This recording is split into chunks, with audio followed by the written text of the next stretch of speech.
So this video will show 3 amazing stories about the other 23 people who had something to do with the translation of the Book of Mormon. So not the 3, not the 8, those other people beyond there. Hello, my name is Edwin Patterson, and I'm going to tell you just 3 quick stories about 3 different people who were around the translation, not involved with like the witnesses were, but they had opinions, they had testimonies that I'm going to go over. The first is Alvin Smith. Now you may not know a lot about Alvin. When Joseph said, "I saw Moroni," in September of 1823, Alvin was 25 years old. He was a man. He controlled the Smith family. He was building a house for Mother and Father Smith. They had so little. He was the one who they leaned on. Would you take care of us? Would you help us? And he was doing that.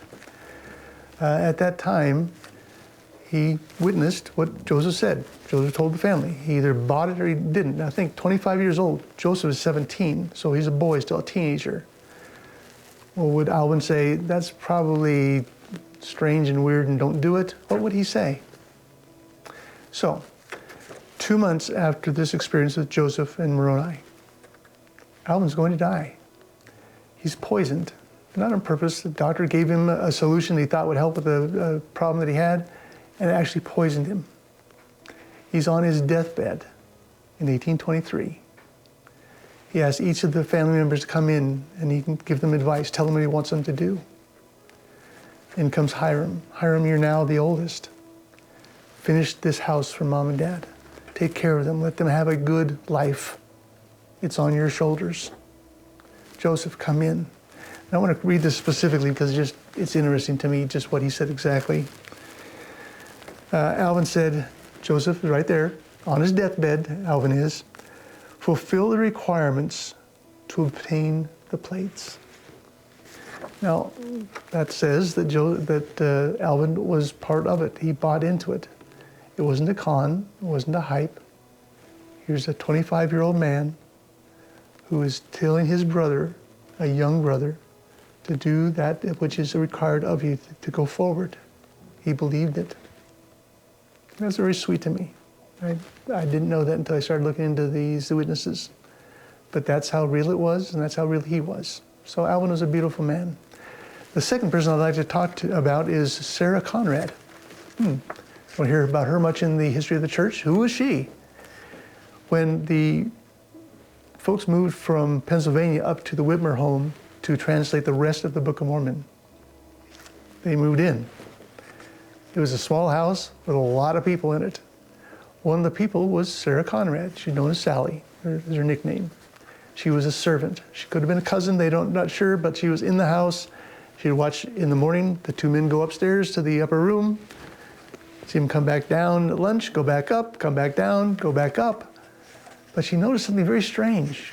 They were luminous, they were white, they were pale, there was something wrong with them. What's going on?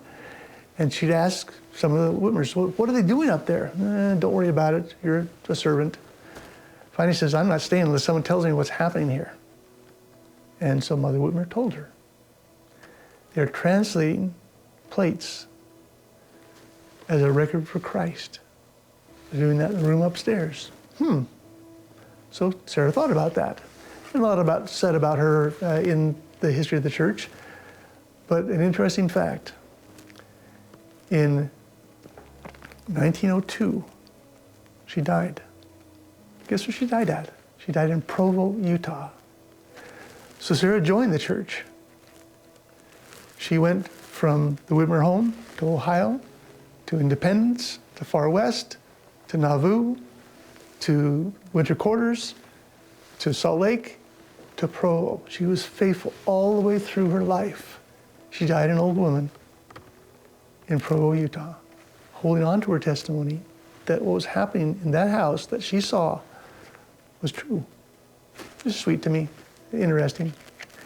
Now, the last person I want to talk about is Joseph Knight. Joseph Knight has had a different angle of life here.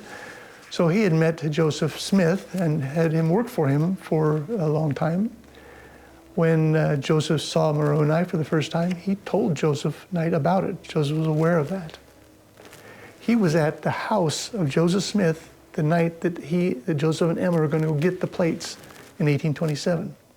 They took Joseph Knight's wagon and horse out into the dark. Joseph knew something was going on. He was aware of it. That's why he was at the house. He wakes up, doesn't see his wagon. Well, where's my wagon and horse? Mother Smith says, oh, don't worry about it. They'll show up soon, I'm sure. They're not sure what he knows. But he does know. Joseph and Emma went out to get the plates. They come in the morning. Up, here they pull. My wagon's here, my horse is here. That's great. They walk into the house. He has the gold plates covered in a cloth. He hands them to Joseph Knight. Joseph hefts them, holds them, feels the metal feeling of them. He joins the church in 1830. In 1831, the persecution against the Mormons in New York is bad. Joseph says, we're leaving. We're going to go to Ohio where lots more Mormons are. And so they go. The Knights are down in Colville.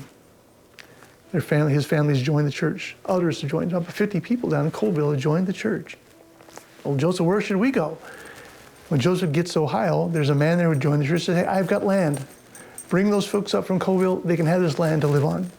Come ahead, Joseph Knight. And so up they come. They get there, and the man who had the property had left their church now. He said, I don't know if I like it, and leaves.